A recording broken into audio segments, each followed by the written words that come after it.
안녕하십니까. 한 주도 여러분들 잘 보내셨지요?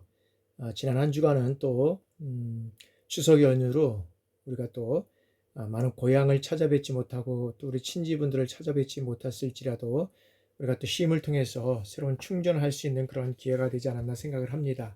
이제 아마 올해가 지나면 내년부터는 이제 코로나도 이제 모든 것들이 정상적으로 회복되지는 않겠지만 그래도 이제 작년하고 올해 같지는 않지 않겠나 이렇게 생각이 됩니다. 그래서 이제 내년부터는 정상적으로 또 가족과 이런 친지분들도 만나고 친구들도 만나서 또 덕담도 나눌 수 있는 그런 기회를 가졌으면 좋겠습니다.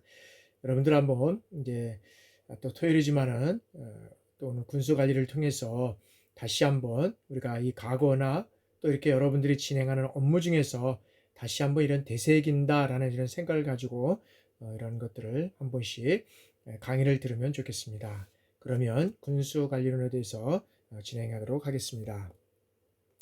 이번엔 4주차로서 제2장 국방군수 기능입니다. 오늘은 제4절 조달에서부터 우리 보급, 정비까지 우리가 군수관리 5대 기능 중에서 우리가 여기서 두 가지를 이렇게 세 가지를 알아보도록 하겠습니다. 자, 조달이란 뭐냐라는 거죠. 조달이라는 것은 조달 기능이라는 것은 소요 판단에 의해서 확정 편성된 군수 예산으로 이 필요한 장비와 물자, 그 다음에 시설 또는 용역 등을 획득해서 공급하는 기능이다라고 우리가 할 수 있다는 거예요. 근데 어떻게 공급하느냐? 적기, 정량으로 적정 품질의 어떤 물자 등을 경제적인 가격으로 이런 획득할 수 있는 획득원, 조달원이죠.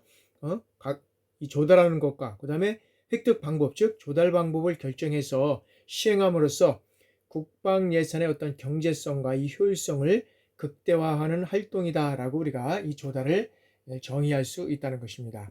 따라서 이 조달 기능은 생산이라든지 구매 또는 무상 증여, 그 다음에 취득, 사용 대차, 교환, 동원, 징발 이런 것들에서 이제 이루어지고 있는데 타 군수 지원 기능에 대해서 이런 보완적 역할을 또한 하고 있다라고 우리가 볼 수 있습니다. 그럼 조달의 목적은 뭐냐라는 거죠. 조달의 목적은 조달의 목적은 최저의 어떤 국방 예산을 투입해서 최대의 군사력을 건설하는 데 있다라고 우리가 할 수 있죠. 그래서 아마 국방 같은 경우는 최저의 국방 예산을 투입해서 우리가 이제 경제적인 그런 측면이잖아요. 그죠? 최대의 군사력을 건설하는 데 있고, 따라서 이 조달 관리는 필요한 물자를 조달하는 이 조달 활동 자체의 목적이 있는 것이 아니라 적시, 정량, 적정 품질의 것을 경제적인 가격으로 획득하고 여기는 또한 국방상의 이익을 창조할 수 있는 이런 것들을 우리가 이제 여기에서는 군사 기능의 어떤 조달 기능의 목적이라고 할 수가 있다는 거죠. 그렇다고 한다 그러면 이 조달, 즉 군이 전 평시에 필요로 하는 어떤 장비라든지 물자, 시설, 용역 이런 것들을 군수품을 효율적이고 그 다음에 경제적으로 조달해서 적기에 또한 적소에 이거 지원하기 위해서는 어떻게 해야 되느냐라는 거죠. 여기에서는 여러 가지 어떤 그런 측면에서 우리가 이제 살펴볼 수 있는데 우리가 이제 한번 그 요소를 한번 살펴보도록 하겠습니다. 다시 한번 군이 전평시에 필요한 이런 장비나 물자, 시설, 용역 이런 어떤 군수품을 효율적이고 경제적으로 조달해서 적기적소에 이건 지원하기 위한 이런 어떤 우리가 질문을 해보아야 한다는 거죠. 그렇게 된다면 어떤 질문을 우리가 할 것이냐. 첫 번째는 어떤 품목을 조달할 것인가. 여기는 조달 품목을 결정하는 거죠. 그리고 어느 정도의 어떤 품질 수준을 조달할 것인가. 이 조달품의 어떤 품질, 즉 적정 규격의 어떤 결정을 여기에서는 조달할 것인가. 적정한 품질과 적정한 어떤 그 규격에 의해서 여기에서 결정을 해서 조달할 것인가. 언제 조달할 것이냐. 이 조달 시기를 결정을 하고 그다음에 얼마에 조달할 것이냐. 여기는 품목별 조량 수령을 결정을 하고 그 다음에 어느 지역에 누구로부터 조달할 것인가 이 조달원을 결정을 하고 그 다음에 어떠한 방법과 절차를 통해서 조달할 것인가 이 조달 방법을 결정해야 한다는 것이죠. 이러한 질문을 통해서 우리가 이제 군수품의 여러 가지 어떤 그런 조달 기능으로서부터 여기는 원칙이라든지 뭐 이런 것들을 우리가 한번 또 살펴보도록 우리가 하겠습니다. 자, 군수품 조달의 원칙에는 자, 이 조달 원칙이라는 것은 이 조달을 계획하고 집행하는데 어떤 지켜야 할 이러한 사항을 의미하는데 여기에서는 어떤 규정에 의해서 그것을 규정하고 있느냐라는 거죠. 여기는 방위산업관리 규정에 의해서 조달 원칙을 규정하는 그 규정 지침에 따라서 우리가 원칙에 따라서 그것을 조달하고 이루어 가야 된다는 거죠. 그런 어떤 이 방위산업 관리 규정이라든지 또 원칙이라든지 어떤 그런 지침이라든지 이거와 관련되지 않은 그런 조달 방법을 한다 그러면 나중에 또 문제의 소지가 분명히 있다는 거죠. 그래서 어떤 일을 우리가 하는 데 있어서도 보면 규정과 방침, 그 다음에 어떤 지침, 원칙 이런 것들이 상당히 중요하다 할 수 있습니다. 평상시에는 우리가 예를 들어서 평상시에도 우리가 안전이라든지 어떤 업무를 하는 데 있어 규정과 방침을 준수해서 가야 되는데 또 우리가 여러 가지 상황에 있어서 그러지 못할 경우도 있잖아요. 근데 꼭 뭐 사고가 났다, 꼭 문제가 생겼다. 그리고 그것을 어떤 면에서 보면 여러 가지 어떤 또 그거를 또 뭐 수사를 한다든지 그 다음에 어떤 검사를 한다든지 뭐 이렇게 된다 그러면 반드시 그 규정과 방침을 준수하지 않은 게 너무 많이 우리 어떤 사회 곳곳에서 이러한 일들이 일어나고 있다는 거죠. 그래서 조금 늦게 가더라도 이런 어떤 특히 군과 관련된 우리 있는 특히 우리 지휘자들, 지휘관들은 어떤 면에서는 이 규정과 원칙, 그 다음에 지침 뭐 이런 것들을 규정을 잘 지켜서 행하지 않으면 나중에 또 문제의 소지가 분명히 있다라는 것을 우리가 명심하고 이런 것들을 지켜 나가야 할 것으로 우리가 또 생각을 하면서 이제 군수품 조달 원칙에 대해서 우리가 한번 살펴보도록 하겠습니다. 자, 군수품 조달 원칙에는 뭐 여러 가지가 있겠지만 우리가 한 5가지 정도를 우리가 살펴보도록 하겠습니다. 자, 첫째는 정부 조달 협정에 의한 특정 조달 품목이 아닌 한 이 국외 조달보다는 어떤 면에서 보면 국내 조달을 우선 검토해야 된다는 거죠. 그리고 여기에서는 국외 조달 시는 이 FMS 방식 이거를 통해서 이루어지는 이거는 뭐냐면 대외 군사 판매를 우리가 이제 FMS라고 이제 하는데 여기에서는 경쟁에 의한 어떤 상업 개혁을 하되 신뢰할 수 있는 어떤 조단으로부터 양질의 군수품을 적기에 그 다음에 합리적인 가격으로 여기는 조달을 해야 된다. 그래서 그 조달 원칙을 우리가 준수해야 된다. 그러니까 조달할 때 보면 국외 조달보다는 우리가 실적으로 보면 국내 조달을 우선적으로 검토하는 게 맞습니다. 그런데 그러지 못하는 여러 가지 어떤 군수품이 있다는 거죠. 우리가 하나를 조그만 거 개발을 하려고 하면 엄청난 시간과 비용이 들어간다 그러면 그것은 해외에서 조달하는 것이 상당히 맞는다는 거죠. 그러나 그러지 않는 경우에는 여기에서는 국내 조달을 하고 그 다음에 우리가 이것을 개발할 것이냐 또 수입을 할 것이냐 조달할 것이냐 이런 문제도 이제 우리가 다 이제 또 검토를 거쳐서 이제 진행이 되겠죠. 그런 쪽에서 이루어져 가고 있고 두 번째는 자, 군수품의 어떤 조달 계약은 일방 경쟁에 의한 어떤 생산 그 다음에 제조업체와 직접 계약을 해서 직접 거래를 원칙으로 해야 한다는 거죠. 그래서 우리가 이제 군수 이제 이렇게 사실은 원칙이 있지만은 실적으로 어떤 면에서 보면은 이 군에 관련된 여러 가지 어떤 무기라든지 이런 것들을 우리가 실질적으로 보면 생산이나 제조업체와 직접 계약을 하는 경우도 있지만 그러지 못하고 또 어떤 면에서는 그 중개업 업체에 의해서 우리가 이뤄가는 경우도 또 있다는 거죠. 그러나 국가에서 이런 어떤 군수품을 조달할 때는 경쟁에 의해서 이 생산 및 어떤 제조업체 직접 계약을 하는 것이 여기는 원칙적으로 우리가 알고 있어야 된다라는 거죠. 자, 셋째는 조달 대상이 동일 연도의 동일 품목은 이를 통합해서 조달함을 원칙으로 한다. 그러니까는 그 조달 대상이 어떤 동일 연도라든지 품목 이런 것들은 통합해서 조달함을 원칙으로 해야 한다라는 것이죠. 자, 다음에 네 번째는 자, 민수품과 군수품의 어떤 호환성을 증대하고 그 다음에 경쟁 조달 여건의 어떤 조상을 위해서 여기에는 상용품 조달을 확대하도록 여기에서는 우리가 노력해야 된다는 거죠. 그래서 여기에서는 실제로 보면 우리가 어떤 면에서 보면 그 부품이 아닌 그거는 아니면은 우리가 조달할 수 없는 그런 방법이 아니라 상용하는 그런 어떤 조달을 확대해 나가야 된다라는 것이죠.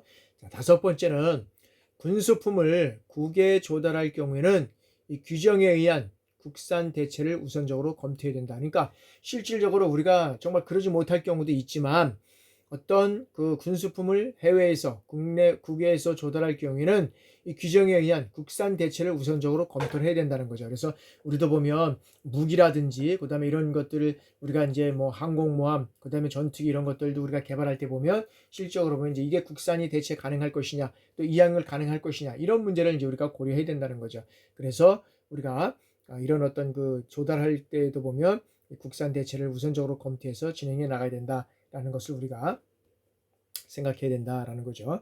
자, 그러면 이제 조달에는 자, 기업 조달과 이제 국방 조달이 있는데 이 차이를 한번 살펴보도록 하겠습니다.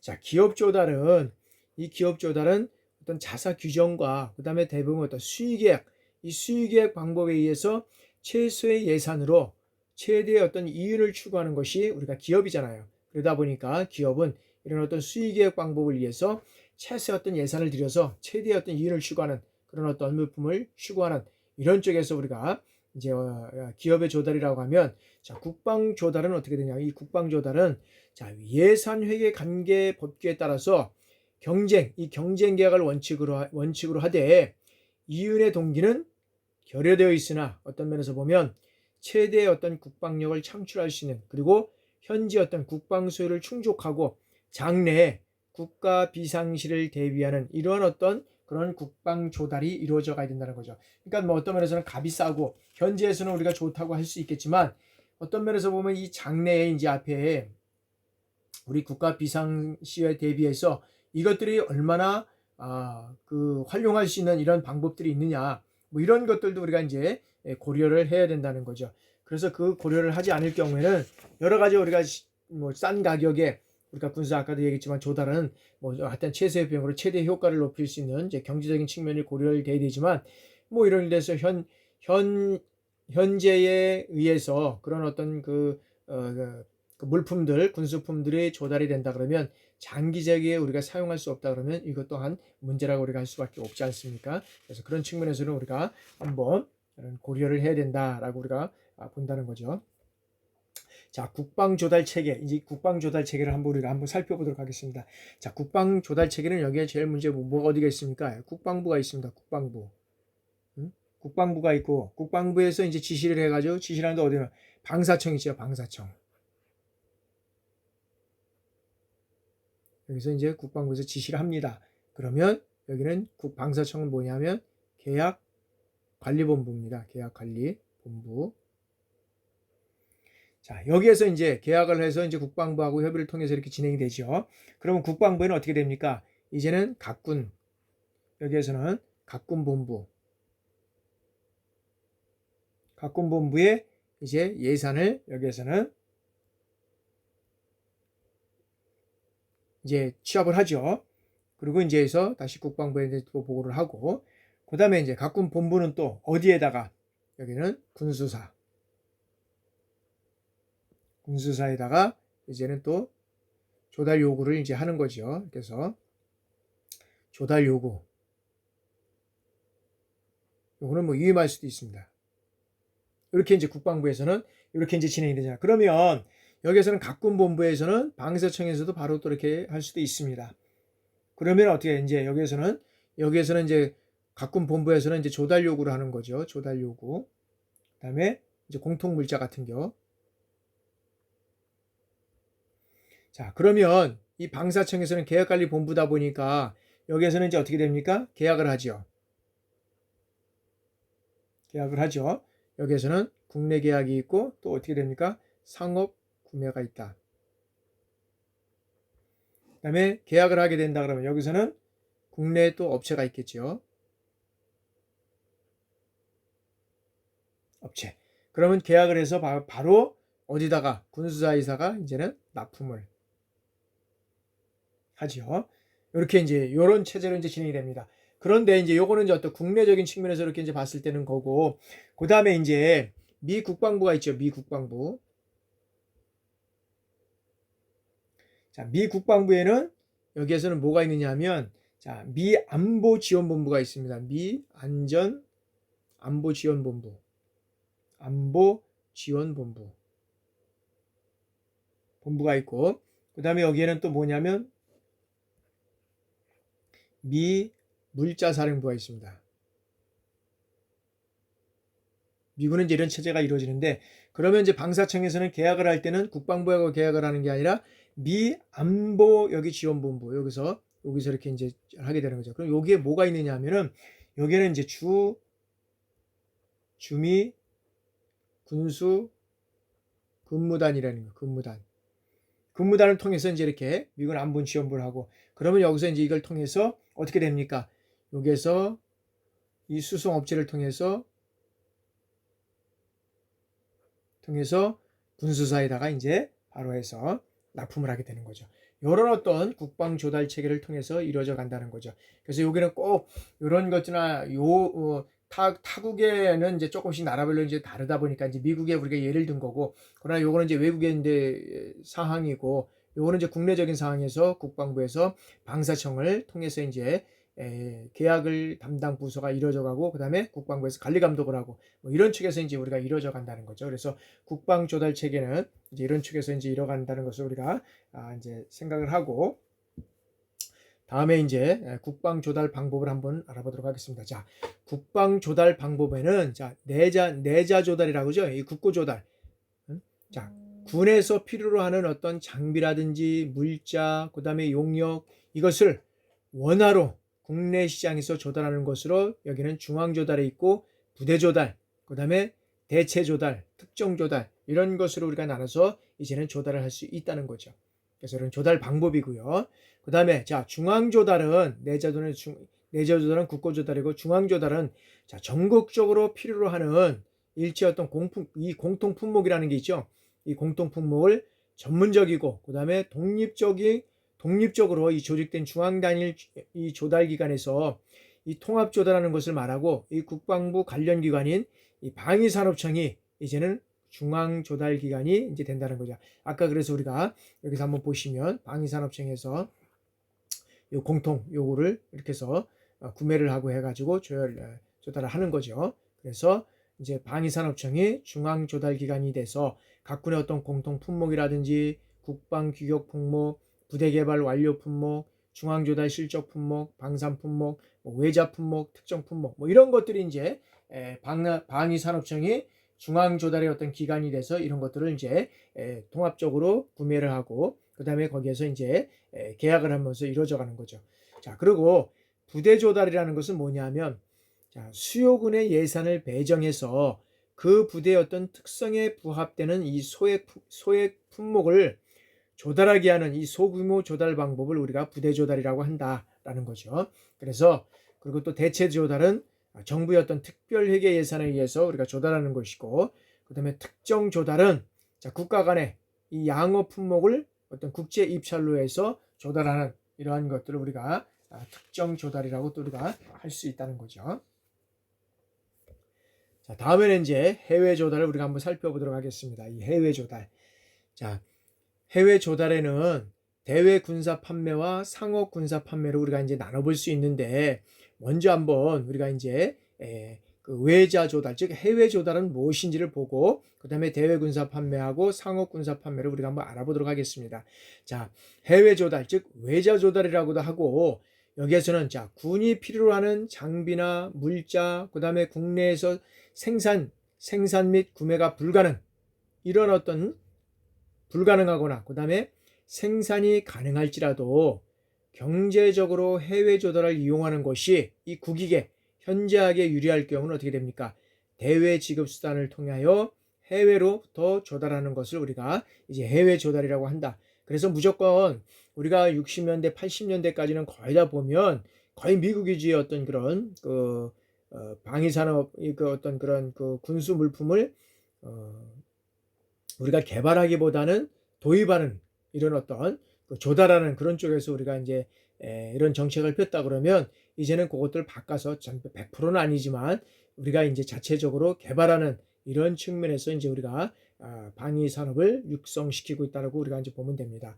자, 그다음에 이제 자, 대외 군사 판매란 그럼 뭐냐? 자, 미 국방부 통제하에, 이 미 국방부 통제하에서 정부 대 정부 간 거래로서 여기는 안보 지원 개념에 의거해서 자유우방 국가, 그다음에 국제 기구에 미국산 어떤 국산 장비, 그다음에 물자, 용역 이런 것들을 어떤 면에서 보면 이익도 손해도 보지 않는 원칙 하에서 행정비만 붙여서 판매하는 제도다.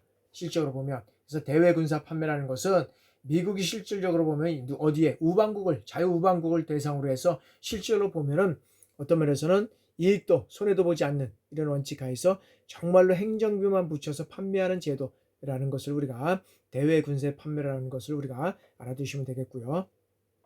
자, 상업 구매라는 것은 뭐냐 하면은 자, 대외 군사 판매에 대응하는 어떤 용어로서 이제 대외 군사 판매를 통해서 조달이 불가능하거나 그다음에 이에 의해서 조달하는 것이 어떤 불리하다고 판단될 때 미국이라든지 또는 자유우방국이었던 이 생산업자나 공급업자와 직접 이런 무기 계약을 통해서 일반 무역 절차에 따라서 조달하는 것을 우리가 이제 상업 여기에서는 상업 구매다라고 우리가 얘기를 할 수 있다는 것이죠. 자, 다음에는 이제 상업 구매의 어떤 근거 법규를 우리가 한번 살펴보도록 하겠습니다. 상업 구매의 어떤 근거 법규는 자, 상업 구매란 여기에서는 그 대외 군사 판매에 대응되는 용어라고 우리가 얘기를 했죠. 그래서 대외 군사 판매를 통해서 조달이 불가능하거나 그다음에 이에 의해서 조달이 거의 불리하다고 판단될 때 아까도 얘기했지만 미국이라든지 그다음에 자유우방국 그다음에 어떤 생산업자와 공급자와 직접 이런 무역 계약을 통해서 일반 무역 절차에 따라서 조달하는 형태를 우리가 아까도 얘기했지만 상업구매라고 얘기를 했습니다. 그러면 이 상업구매의 어떤 근거 법규는 어디 있느냐? 여기에 보면 자, 국가재정법 및 동시행령, 그다음에 간세법 및 동시행령, 계약사무처리규칙, 그다음에 대무역법 및 동시행령, 그다음에 외자구매 일반경쟁 입찰 참가자, 외자구매 어떤 예정가격 어떤 불치에 관한 규정, 그다음에 국방부 지침 이런 것들로 인해서 여기는 외환 업무에 대한 어떤 그런 처리를 당해년도의 어떤 그런 것들을 정해서 처리하는 것을 우리가 상업구매 근거 법규를 통해서 이루어간다라고 우리가 볼 수 있습니다. 그러면 이 상업구매 방법에는 어떤 것이 있느냐라는 거죠. 상업구매 방법에는 여기에서는 매매라든지 그다음에 임차, 그다음에 도급, 기타 어떤 계약을 하는 경우에는 어떻게 됩니까? 이 공고를 해서 일반 경쟁에 붙여야 한다는 거죠. 그다음에 상업 매매는 그래서 그런 어떤 구매 대상자에 따라서 여기에서는 일반 경쟁 계약과 제한 경쟁 계약, 그다음에 지명 경쟁 계약 뭐 이런 것들이 있는데 우리가 뭐 다 알겠지만 일반 경쟁 계약은 어떻게 합니까? 어떤 개혁이나 목적 이런 어떤 조건을 어떤 신문이나 간부, 게시 등에서 이제 방법에 의해서 공고하지요. 그러면 그 자격을 갖춘 불특정 다수인에게 하여금 이제 경쟁에서 입찰을 하는 그래서 일반 경쟁 입찰이죠. 이것이 제일 좋지만 또 한편으로는 엄청난 그런 어떤 불특정 다수인들이 경쟁에 어떤 입찰에 참여하다 보니까 또 어떤 시간적인 그런 여러 가지 어떤 제약적인 요소가 또 많이 또 들 수도 있다라고 볼 수도 있습니다. 그래서 이제 일부는 그다음에 무기라든지 어떤 그런 것들은 어떤 제한 경쟁이나 지명 경쟁을 하는 경우도 많이 있습니다. 그래서 제한 경쟁 입찰은 제한 경쟁 계약은 자, 국가가 이 계약을 체결함에 있어서 어떻게 됩니까? 입찰 참가자의 어떤 자격을 사전에 제한한다는 거죠. 그래서 그 자격을 갖춘 자로 하여금 입찰에 붙여서 그중 국가의 어떤 유리한 조건을 제시한 자와 이제 계약을 여기는 해결하는 방법이죠. 제한 경제. 그다음에 이제 여기는 지명 경쟁 계약이 있습니다. 지명 경제는 실적으로 보면 어떤 면에서 보면은 어떤 계약의 상대가 될 사람, 미리 이제 어떤 면에서는 계약의 상대가 될 사람을 몇 명 이제 지명하는 거죠. 그래서 그중 가장 유리한 조건으로 계약에 응하는 자와 계약을 맺는 것. 사실 어떤 면에서는 지명 계약자에 대한 보면은 우리가 또 어려운 점도 있을 수 있습니다. 나중에 또 여러 가지 어떤 그 이권이나 이랬던 또 여러 가지 문제들 수 있고 그렇기 때문에 일부는 제한 경쟁을 하고 거기에 또 한편으로는 지명 계약으로 오는 이런 경우도 많이 또 있습니다. 그래서 우리가 이제 일반 그 항공업체 또 뭐 이런 것들도 우리가 이제 계약 하고 이제 입찰하는 이런 것들도 우리가 보면은 알 수 있잖아요. 그런 측에서 보면 제일 중요한 것은 제일 좋은 것은 일반 경쟁이긴 하지만 여기는 시간과 어떤 여러 가지 소요적인 요소가 많이 들어간다.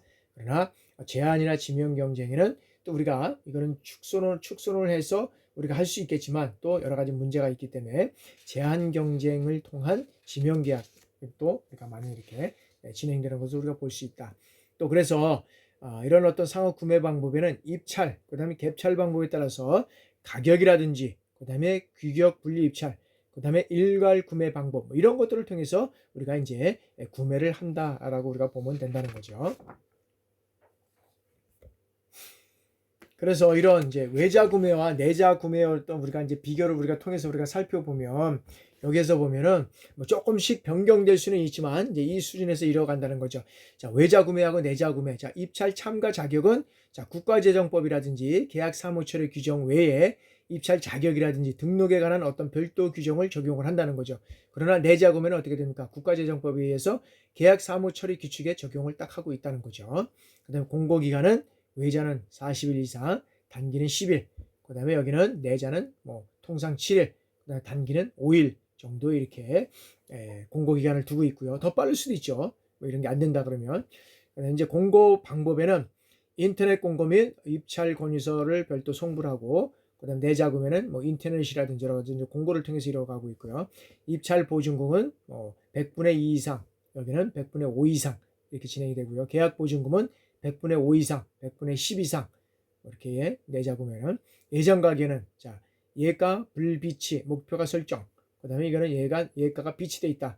내자 구매는 자 수의계약 사유에는 자 수의계약 추가 인정. 그래서 국가재정법 시행령 26조에 긴급을 요하고 단일 입찰 또는 무응찰 시는 여기는 수의계약을 추가 인정을 해서 진행할 수 있다.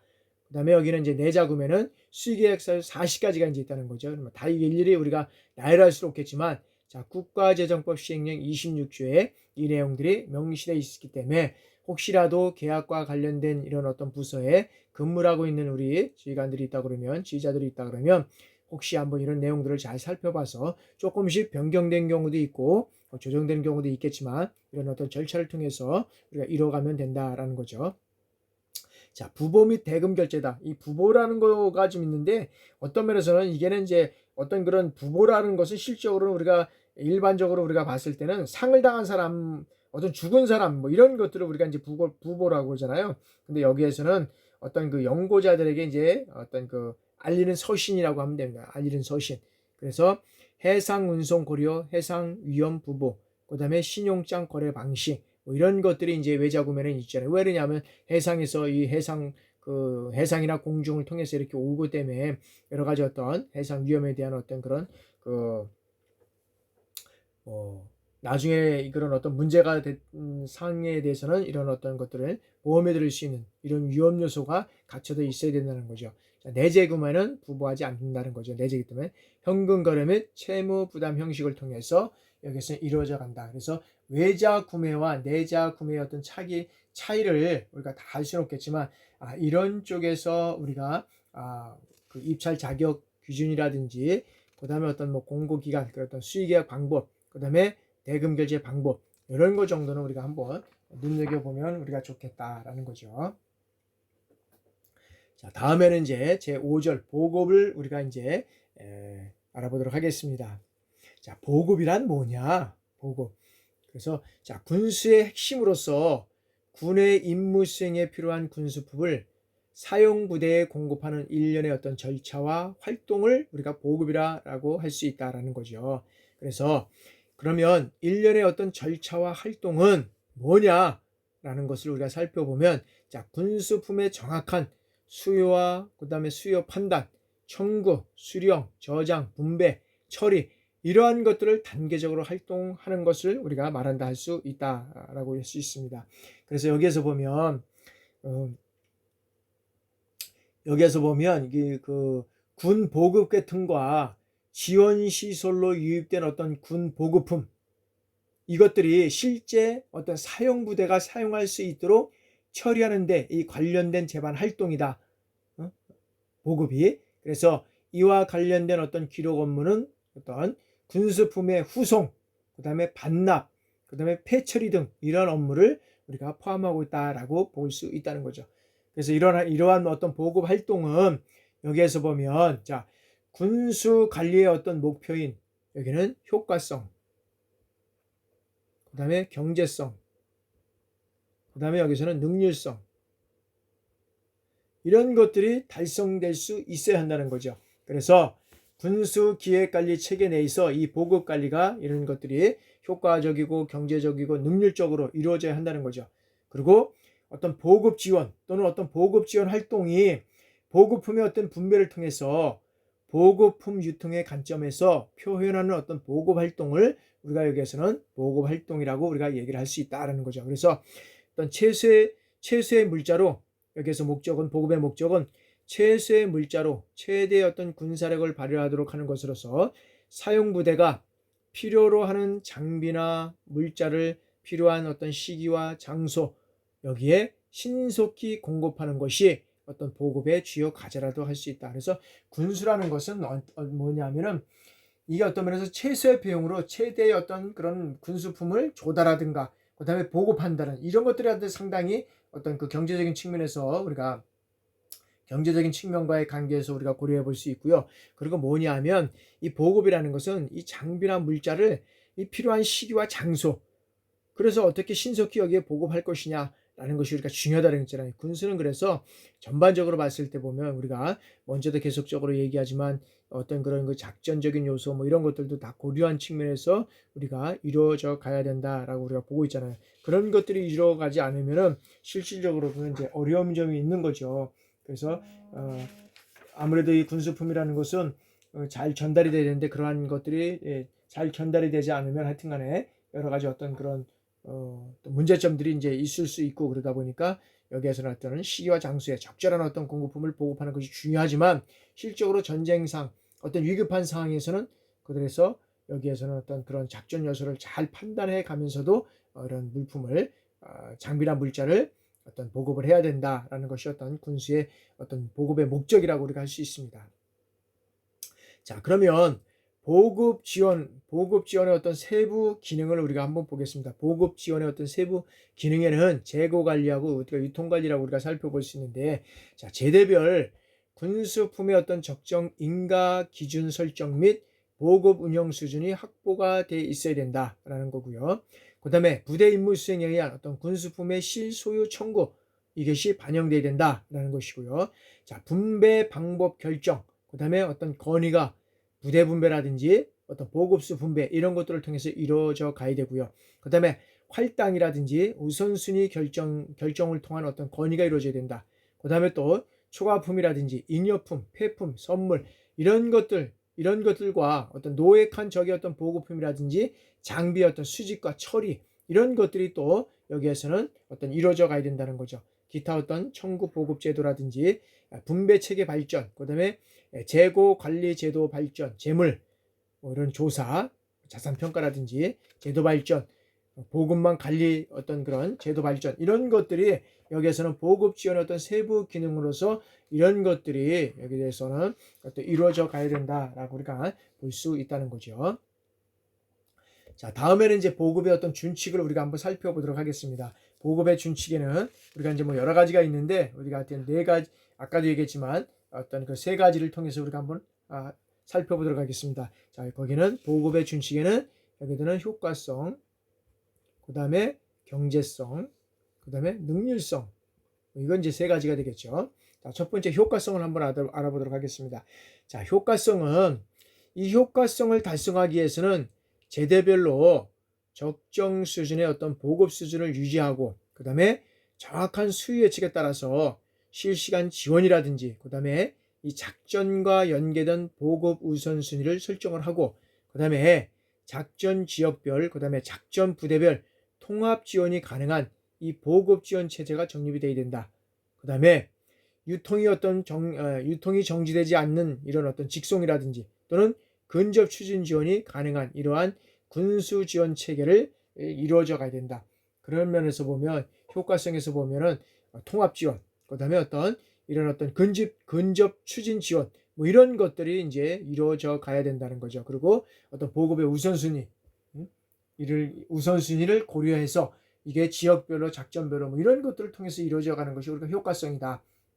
이제 경제성은 경제성을 달성하기 위해서는 정확한 수요 예측, 이 수요 예측 체제를 갖추고 적정히 어떤 보급 수준을 설정, 그 다음에 유지하고, 그 다음에 최대의 어떤 전투력을 유지하면서 여기서는 예산 소요는 어떻게 돼요? 최소화하고, 그 다음에 불필요한 수요를 억제하고 적절한 보급 통제 수단을 간구해야 된다라고 합니다. 그래서 이런 걸 하기 위해서는 어떻게 됩니까? 재고의 기록을 유지해야 되고, 그 다음에 재고조사 등 이런 어떤 활동들이 이루어져 가야 된다는 거죠. 이런 것들이 이루어져 가지 않으면 어떤 면에서는 이 경제성과는 어떤 면에서는 별개적으로 이루어져 가야 된다는 거죠. 그래서 우리가 이제 뭐 짧게 얘기하면 우리가 어떤 경제적인 소질에서 보면 집안에서도 보면 우리 가계부를 쓴다든지 이런 기록이 되지 않으면 이 경제성은 어떤 면에서는 최소화하고, 그 다음에 어떤 면에서는 불필요한 이런 어떤 억제 요소, 수요 요소를 우리가 판단할 수 없다는 거죠. 그래서 여기에서는 이런 어떤 기록을 통해서 여기에서 활동해 나가는 활동 중에 하나가 여기서는 경제성이다라고 우리가 얘기를 할 수 있습니다. 능률성입니다. 능률성이라는 것은 작전부대 요구에 충족할 수 있도록 지역별로 또는 부대별 통합 군수 지원 이런 패키지로 지원하고 있고, 그 다음에 유통정지를 최소화하기 위한 어떤 체계를 정립을 하게 되고, 지원 체계의 어떤 단순화, 그 다음에 보급제도의 어떤 개선, 그 다음에 군수관리 정보화를 통해서 사용자 위주의 어떤 실시간 지원, 그 다음에 군사 정보를 제공하는 이러한 노력이 필요하다는 거죠. 그래서 미국군의 어떤 집중군수 개념은 이러한 어떤 보급 준칙을 전장에서 실현하기 위한 조치를 하는 것이 능률성을 이루어가는 데서는 어떤 최대한 그런 것들이 이루어져 가야 된다라고 우리가 보고 있다는 거죠. 자, 다음에는 이 보급에서 이제는 우리가 이제 군대의 어떤 보급 활동은 군대의 어떤 보급 활동 5대 주기라고 하는 게 여기에는 어떤 것이 있습니까? 여기에서는 청구, 그 다음에 수령, 그 다음에 저장, 그 다음에 분배, 그 다음에 처리. 네, 이게 5대 기능이잖아요. 청구하고 수령하고 저장하고 분배하고 처리하고 이런 5대 기능에 대해서 우리가 한번 살펴보도록 한번 하겠습니다. 자, 첫 번째 청구입니다. 자, 사용부대가 부여된 임무를 수행하기 위해서 일정 기간에 필요로 하는 이 품목의 어떤 총 수량을 산정해서 이를 획득하기 위해서 지원시설에 제기하는 활동. 그죠? 최초에 청구하는 거잖아요. 청구의 종류는 초도 청구가 있고 보충 청구가 있고 특별 청구, DL 청구 등이 있다. 그래서 우리가 초도 청구는 그 현재까지 어떤 소유가 없던 품목을 최초로 청구하는 거, 초도 청구. 보충 청구는 어떤 겁니까? 우리가 과거에는 수령한 경험이 있어요. 근데 이 인가량의 어떤 인가량의 이 보충을 목적으로 청구하는 거죠. 그러니까 더 보충해서 하는 거고요. 특별 청구는 얘기대로 특별하게 청구하는 거. DL 청구는 어떤 면에서는 현 실점의 용량을 어떤 면에서는 초과로 해서 즉시 어떤 연계가 불가능할 수 있는 이런 것들을 통해서 우리가 여기에는 DL 청구 방식을 우리가 이제 이루어간다라고 이제 보면 되고요. 자, 이제 두 번째는 수령입니다. 수령. 자, 자금이라든지 물자, 시설, 용역 이런 것들을 획득하는 것으로서 지원부대로부터 필요로 하는 물자, 장비 이것을 획득하는 활동을 우리가 이제 수령이라고 할 수 있죠. 그래서 인수시 유효사항은 어떤 것이냐면 먼저 보급품을 인수할 때는 외형이라든지 그 다음에 어떤 송증상의 포장 단위 재원과 서로 이상이 없을 때는 이 포장 단위로 인수하고 이상이 있거나 그 다음에 각종 품목이 하나의 어떤 포장으로 되어 있을 때는 포장을 개봉해서 확인하고 인수해야 된다는 거죠. 그리고 이 호송관이 없이 한물로 탁송된 이 보급품을 인수할 때는 어떻게 됩니까? 포장 내용을 개수하기 위해서는 이 개봉할 때는 물품 출납 공무원 입회하에 이 검수관이 개봉을 해서 이 검수해야 한다는 거죠. 실제로 이렇게 하고 있는지는 모르겠습니다. 그러나 이런 절차를 통해서 이뤄간다는 거죠. 그리고 인수한 보급 품종, 상태 저하, 그 다음에 부족, 훼손, 그 다음에 어떤 이정품의 발생했을 때 이런 어떤 수입 검사일로부터 일정 기간 보고서를 작성해서 처리해야 되는 것이 이제 수령이다. 자, 저장은 뭐냐? 자, 물자를 보급 계통 내에서 받아들이기 위해서 이 수령 과정을 포함하여 일정한 장소에 보존 또는 위치시키는 행위나 상태를 우리가 이게 어떤 수령, 보관, 불출 기능 이런 것들을 포함한다라고 하는 거죠. 그래서 이런 수령 기능은 자, 소요 산정된 물자를 조달해서 보급 계통 내에 받아들이기 위한 어떤 모든 행위 또는 절차에 관한 기능이고, 자, 보관 기능은 어떤 것이냐? 수령한 물자를 물품 자체의 어떤 특징을 잘 보존할 수 있도록 일정한 장소에 보관하는 이 모든 행위를 우리가 얘기를 할 수 있다. 그래서 절차에 관한 협의의 어떤 저장 기능을 이루어가야 한다라고 우리가 볼 수 있는 것이고요. 자, 이제 네 번째 이제 분배입니다. 자, 보급품의 어떤 흐름, 즉 보급품이 지원 계통을 통해서 지원자로부터 사용자에게 이전되는 과정, 그죠? 여기서 이전되는 과정이다. 그래서 이전되는 과정은 여기서는 너무 많으니까 여기서는 보급품의 어떤 공급에 있어서는 적게 정량을 공급할 수 있도록 해야 되고, 분배의 목표는 신속한 이동, 효율적인 분배, 그 다음에 비용의 최소화 이런 것들이 이루어가져야 되고요. 신속한 물자 이동이란 뭐냐면 지원부대로부터 사용부대의 어떤 신속한 물자 이동이고, 다음 군수품 관리의 어떤 고려종 능률성을 달성하기 위한 것으로서 어떤 최소 정지의 어떤 원칙과 최단의 어떤 우회의 원칙을 지켜야 간다라는 거죠. 그래서 나중에 한번 읽어보시고요. 자, 처리는 자, 물품 관리 기관은 자, 물품 관리관, 물품 출납 공무원, 물품 운영관, 이들이 어떤 대리라든지 분임관 이런 것들을 포함해서 자의에 의해서 소유권이라든지 또는 점유권을 그 지배 범위 내에서 이탈시키는 행위를 말한다. 이탈시키. 따라서 이 군사 물자에 관한 어떤 소유권 또는 점유권 또는 양도 이것들을 포기함으로써 어떤 망의 군수품 본래의 어떤 존재 목적에 관한 사용 관한을 성실하게 법률적 효과가 발생할 수 있다라는 거죠. 그래서 여기에 대한 어떤 처리 대상은 초과품과 잉여품, 그 다음에 폐품, 썰물 이런 것들이 우리가 이제 처리가 될 수 있다라고 우리가 이제 보면 된다는 거죠. 자, 보급 관리 및 지원 체계입니다. 자, 보급의 기본 방침과 보급 계획의 수립 통제는 제대별 참모부에서 수행되고, 보급 지원을 위한 어떤 집행 업무는 통상 군수 지원부대의 어떤 한 보급 지원 부대에서 수행한다. 그러면 보급 자료 기록의 어떤 중요성을 보면은 여기에서는 뭐 여러 가지가 있겠지만, 자, 재고 조서가 부정확한 이유를 한번 보겠습니다. 첫째는 자, 부속품을 보유하고 있으면서 없다고 가소 기록한 경우, 가소 적게. 둘째는 부속품을 미부여하고 있는데 여기에서는 어떤 면에서 보면은 가다 보유하고 있는 것처럼 기록하고 있는지. 그 다음에 셋째는 자, 부속품을 보유하고 있는데 카드가 작성되지 않는 경우, 그 다음에 수령하고도 수령량이 기록되지 않는 경우, 이런 것으로 인해서 재고조사가 이런 부족한 경우가 이제 있다고 우리 볼 수가 있다는 거죠. 자, 지금 다음에는 이제 보급 지원 체계의 어떤 정립을 우리가 한번 살펴보도록 하겠습니다. 자, 보급 지원 체계는 자, 보급 지원 기능이 부여된 제대별로 연계해서 근접 추진 보급이 가능하도록 이 조직을 편성하고, 그 다음에 작전 개념에 부합되도록 자원이 배분되고, 그 다음에 우선순위가 통제되도록 군수품의 양이라든지 위치, 상태 이런 것들에 관한 어떤 군수관리 정보 체계를 통해서 자산의 어떤 가시화가 이루어져 가야 된다라는 것입니다. 그래서 여기에서는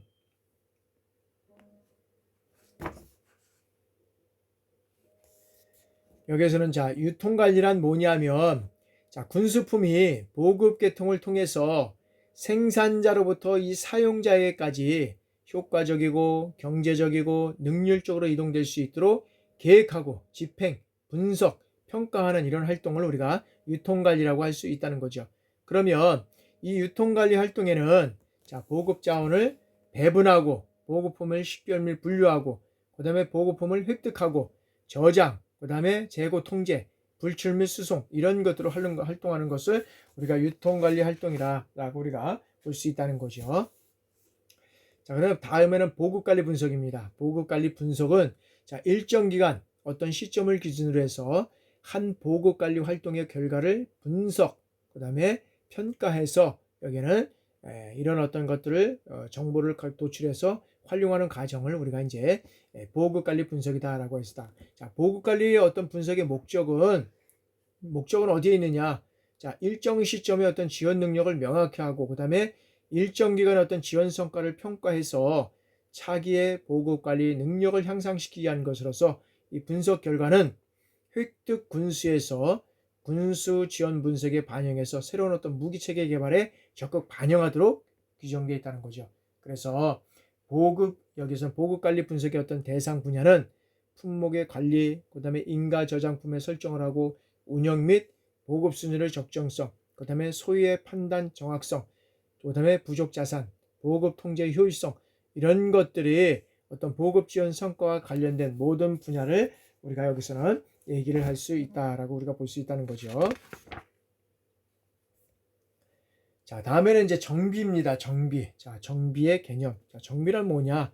정비란 자, 물자를 항상 사용 가능한 상태로 유지하거나 그 다음에 사용 불가능한 상태를 사용 가능한 상태로 이 복구시키기 위해서 이루어지는 일체의 우리가 활동을 여기에서는 우리가 정비라고 얘기한다. 그래서 정비는 자, 손질, 검사, 수리, 보존, 재생, 시험 개조 및 교정 이런 것들을 우리가 통해서 이루어간다라고 할 수 있다는 거죠.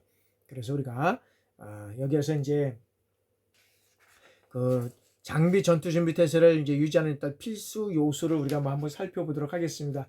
이 필수 요소에는 어떤 것들이 있느냐라는 거죠. 자, 여기에서는 이제 첫 번째는 지휘 책임인데, 자, 전투 장비 태세를 유지하는 필수 요소의 지휘 책임은 자, 각급 제대 지휘관의 책임으로 장비의 어떤 사용 가능 상태를 유지해야 되는 거죠. 그리고 장비의 어떤 남용 방지, 그 다음에 여건을 어떤 조성할 수 있는 책임이 여기는 지휘 책임으로 있고요. 기술 책임은 뭡니까? 자, 기술 참모의 책임으로서 기술 교리라든지 방침, 그 다음에 정비 절차 계획 수립, 그 다음에 제반 어떤 정비에 대한 어떤 기준 설정, 발전, 그 다음에 장비 어떤 개선, 보고 조치, 그 다음에 수정 작업 명령 하달, 기술 책임, 감독 책임, 이런 것들이 이제 기술 책임으로서 이루어져 가고 있고요. 그 다음에 직접 책임은 자, 장비 사용자의 어떤 책임을 말하는 거죠. 그래서 개인 책임과 관할 감독 책임, 어떻게 알았네요? 책임의 두 가지를 이제 우리가 분류할 수 있다는 거죠. 그래서 개인 책임은 장비를 직접적으로 관리한다든지 이런 것들을 이제 우리가 할 수 있는 거고, 관할 감독 책임은 그 장비가 잘 어떤 유지되고 전투 태세를 유지할 수 있는 그런 장비가 이루어져 가고 있느냐라는 것을 우리가 볼 수 있다는 거죠. 그러나 그런 것들을 통해서 우리가 보면은 여러 가지 어려운 점들이 문제가 있기 때문에 그것을 우리가 여기에서는 그런 것들을 잘 직접 책임져서 관리를 해야 되고요. 자, 지원 책임은 자, 군수 사령관 및 예하 정비 부대장의 책임으로서 지원 부대는 이 피지원 어떤 그런 피지원 부대에 대해서 정비 지원이라든지 기술 지원을 해야 하는 이런 어떤 지원 책임이 여기는 지원 부대장에게 우리가 있다고 할 수 있는 거죠. 자, 그러면 정비 단계는 여기에서 보면은 우리가 이제 5단계까지 나눌 수 있는데, 여기에서 군에서 정의화가 있는 정비 단계는 1단계는 자, 사용자 정비입니다. 자, 장비를 운전 또는 사용하는 자에 의해서 수행되는 정비. 그래서 여기는 장비 사용 전, 사용감, 사용 후에 이런 것들을 통해서 결합을 조기에 발견해서 손질하고 주의하고 조정하고 이런 어떤 기능을 유지하는 것이 1단계다. 2단계는 부대 정비용 정비다. 자, 편성 장비표 혹은 어떤 기타 배장표에 인가된 공구라든지 이런 수리 부속품을 사용해서 교육받은 기술병이 수행하는 정비다. 그래서 사용자 정비는 일일 정비 및 주간 정비가 있고, 그다음에 부대 정비는 월간, 그다음에 분기 및 어떤 반년 정비 이런 것들을 통해서 이뤄간다라고 우리가 볼 수 있고요. 자, 3단계는 직접 지원 정비입니다. 자, 직접 지원 정비 부대에 의해서 수행되는 어떤 정비로서 여기는 전문 어떤 기술병에 의한 어떤 그런 부속품을 교환하고 수리, 그 다음에 각종 정비 지원을 정비 근무 지원을 하는 것이 여기는 직접 지원 정비다. 그래서 야전 정비 지원, 그래서 입고 정비라든지 이동 정비, 지역 군안 및 어떤 기술 원조 이런 것들을 통해서 이루어져가는 것이다. 그래서 우리도 이제 근무하다 보면 이제 야전 정비에서 이제 입고 정비도 할 때도 있고, 그다음에 여러 가지 이동 정비를 통해서 와서 하는 경우도 있는데, 하여튼간에 이런 어떤 정비는 어떤 면에서는 실질적으로 사용의 어떤 그 즉각적인 사용이 될 수 있게끔 우리가 유지를 해나가는 게 상당히 중요하다라고 볼 수 있는 거죠. 자, 4단계는 일반 지원 정비다. 그래서 통상 야전 정비 지원 부대에서 보다 정밀하고 그다음에 기술적인 정비 작업을 수행하고 주로 어떤 결합체, 구성품을 수리해서 야전 보급 지원 시설 어떤 재고로 전환하는 것이다. 전환하는 것이다 라고 우리가 볼 수 있고요. 5단계는 창정비입니다.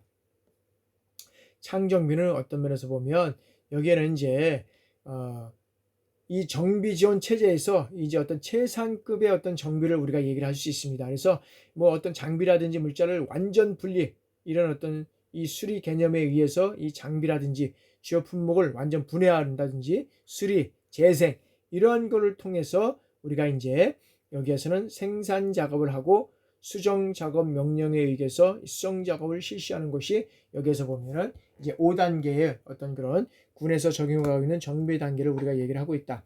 그래서 오늘 여기서 우리가 세 가지를 봤잖아요. 이제 보급에 대한 것들을 어떻게 되면 여기서는 이제 어떻게 이제 군수를 조달할 것이냐, 그 다음에 보급할 것이냐, 정비할 것이냐. 그래서 최소의 비용으로 어떤 최대의 어떤 그런 장비, 물자를 조달하고, 그 다음에 거기에 따라서 또 보급을 하고, 그 다음에 이 장비를 어떻게 즉각적으로 사용될 수 있는 이런 장비로 우리가 평상시에는 어떤 손질하고 주의하고 조정하고 이 장비 기능을 유지할 수 있는 이런 단계를 우리가 평상시에 만들어야 된다는 거죠. 그리고 뭐 이제 우리가 이런 어떤 단계를 통해서 갔는데도 불구하고 그다음에 뭐 창까지 들어가야 된다면 어쩔 수 없겠지만, 우리 이런 장비는 어떤 면에서는 잘 유지하고 관리하는 것도 또 중요하다라고 우리가 볼 수 있다는 거죠. 그래서 오늘 어떤 국방군수 기능에 대해서 우리가 이제 조달, 보급, 정비까지 우리가 살펴봤는데, 이 기능들을 통해서 우리가 평시에 어떤 군수 지원을 어떤 조달하고 보급하고 장비를 관리하는 이런 측면에서 우리가 이런 것들을 잘 유지해 나가야 된다라고 우리가 볼 수 있다고 생각이 됩니다. 지금까지 이제 뭐 빨리빨리 여러분들 이걸 가지고 잘 설명할 수도 없고, 제한된 시간 내에, 또 여러분들이 시간이 많이 지나면 또 싫어하잖아요. 제한된 시간 내에 이것들을 하려고 하다 보니까 그 다음에 또 여러분들도 교재도 또 특별하게도 보면 없는 사람도 많이 있을 것 같고, 그래서 교재 위주로 이렇게 진행을 하다 보니까 그냥 급하게 오는 경우도 있습니다. 그러나 여러분들한테 강의를 들으시면 또 국방 현직에 있는 어떤 그런 분들은 다 이해를 할 수 있을 겁니다. 그래서 이런 측면에서 이해를 하시고, 또한 중간고사나 기말고사 볼 때는 여러분들의 어떤 서머리를 통해서 진행해 나갈 수 있도록 하겠습니다. 지금까지 여러분들 강의 듣느냐고 수고 많이 하셨습니다. 자, 한 주간도 여러분들 또 강의 들으시고 또 편안한 쉼도 얻기를 바랍니다. 여러분들 건강하시기 바랍니다. 수고 많으셨습니다.